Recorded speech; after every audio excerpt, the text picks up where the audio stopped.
Good morning friends, welcome to step study centre by Mukul sir. जैसा कि आप लोगों को बताया गया है कि यहाँ पर आपको जो करंट में चल रहा है उसकी भी योजनाओं के बारे में तथा जो अभी आपको प्रीलिम्स के फैक्टर में यूपीएससी एमपीपीएससी से रिलेटेड सीडीएस असिस्टेंट कमांडेंट चाहे कोई भी एग्जाम जो ग्रुप ए का हो उससे रिलेटेड सारे यहाँ पे आपको थॉट और क्वेश्चन देखने को मिल जाएंगे। तो आज हम आए हैं एक नई योजना के साथ। आज योजना का नाम है मेरा गाँव मेरा गौरव योजना। यह योजना कब लागू हुई थी, किसने लागू की थी, कहाँ से स्टार्ट की गई थी, कौन से सन में, कितनी तारीख को, इस सब के बारे में जानकारी बस आपको इस वीडियो में देखने को मिलेगी। बस आपको पूरा वीडियो देखना है और बस आपको नोट्स कर लेना है, थोड़े थोड़े इंपॉर्टेंट नोट्स जो इसमें दिए गए हैं बस।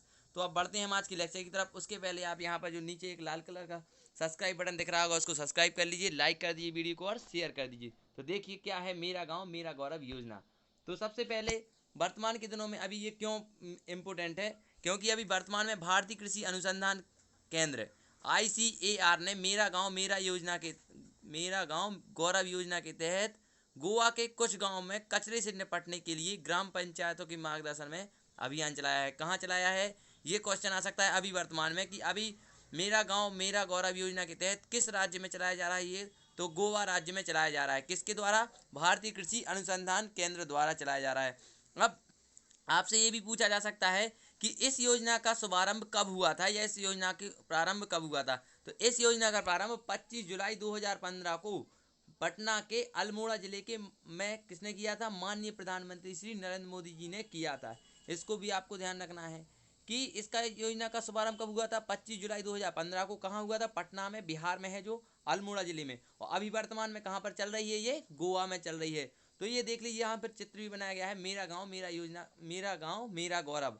ठीक, तो अब बढ़ते हैं हमारी तरफ। अब सबसे पहले अभी क्या हुआ, मैंने देखे पेपर, उसमें अब मंत्रालय पूछे जाने लगे हैं सबसे ज़्यादा कि कौन सा विभाग किस मंत्रालय के अंतर्गत आता है। तो उसको भी दिखाया गया है। कृषि अनुसंधान एवं शिक्षा विभाग किसके अंतर्गत आता है? इसको इंग्लिश में क्या कहते हैं? Departmental of agriculture research and education या DARE, इसका फुल फॉर्म ये है। फुल फॉर्म भी पूछ लिए जाते हैं तो इसलिए याद रखना। ये किस मंत्रालय के अंतर्गत आता है? कृषि और किसान कल्याण मंत्रालय भारत सरकार के तहत एक स्वायत्त संगठन है। कौन सा संगठन है? स्वायत्त। इसको भी ध्यान रखना है, ये पूछा जाता है कौन सा संगठन है, तो स्वायत्त संगठन है। किस विभाग के अंतर्गत, किस मंत्रालय के अंतर्गत आता है? कृषि और किसान कल्याण मंत्रालय भारत सरकार के तहत आता है। अब इसके कुछ महत्वपूर्ण तथ्य देख लीजिए, कब कब क्या हुआ था। मैंने अभी इसके पहले बता दिया कि ये 25 जुलाई 2015 को बिहार के अल्मोड़ा जिले में स्टार्ट हुआ था। तो अब इसकी योजना की शुरुआत 2015 में हुई थी। क्या वहाँ सन भी आ सकता है? वहाँ सन लिख दें आपको कि सन बताइए किस वर्ष ये योजना प्रारंभ हुई थी। तो 2015 को। इस योजना के अनुसार वैज्ञानिकों को उनकी सुविधा के अनुसार गाँव का चयन कर गाँव के संपर्क में रहना था। और इस योजना में क्या था कि वैज्ञानिकों को अपने अनुसार जो उनको गाँव का चयन करना है वो कर सकते थे। और उस गाँव में जाकर उन्होंने किसानों से बातचीत करनी थी, निजी यात्रा, खुद के पैसे और फोन, ये यहाँ दिल्ली गलत दिखाया गया, फोनों के माध्यम से, या फोनों के माध्यम से तकनीकी और कृषि संबंधित अन्य महत्वपूर्ण तथ्यों की जानकारी प्रदान करनी थी। किनको? किसानों को। वैज्ञानिकों को वहाँ जाना था गांव गांव और वहाँ पर किसानों से संपर्क करके वहाँ के लोगों को उसके बारे में बताना था, वैज्ञानिक विधियों और सब विभिन्न प्रकार की विधियों के बारे में। अब देख लीजिए, यहाँ लिखा है विज्ञान कृषि विज्ञान केंद्र, वैज्ञानिक कृषि विज्ञान केंद्र और कृषि प्रौद्योगिकी प्रबंधन एजेंसी की सहायता से कार्य कर सकते थे। कौन कौन सी वैज्ञानिक किस सहायता से कार्य करते थे? अब देख लीजिए, तो कृषि वैज्ञानिक केंद्र और कृषि प्रौद्योगिकी प्रबंधन एजेंसी। अब आपसे पूछ लिया जा सकता है, फुल फॉर्म आते मैंने बता दिया। तो KVKS का फुल फॉर्म क्या है? कृषि विज्ञान केंद्र। क्या है? कृषि विज्ञान केंद्र। और ATMA का फुल फॉर्म क्या है? Agriculture technology management agency. Agriculture technology management agency. तो अब उसके बाद देख लीजिए, मेरा गांव मेरा गौरव योजना के उद्देश्य क्या थे। तो इसका प्रमुख उद्देश्य था लैब टू लैंड। इसको पर ध्यान रखना है, क्या था इसका प्रमुख उद्देश्य? Lab to land. लैब जो है हमारी, उसको कहाँ पर पहुंचाना था? जमीन तक पहुंचाना था।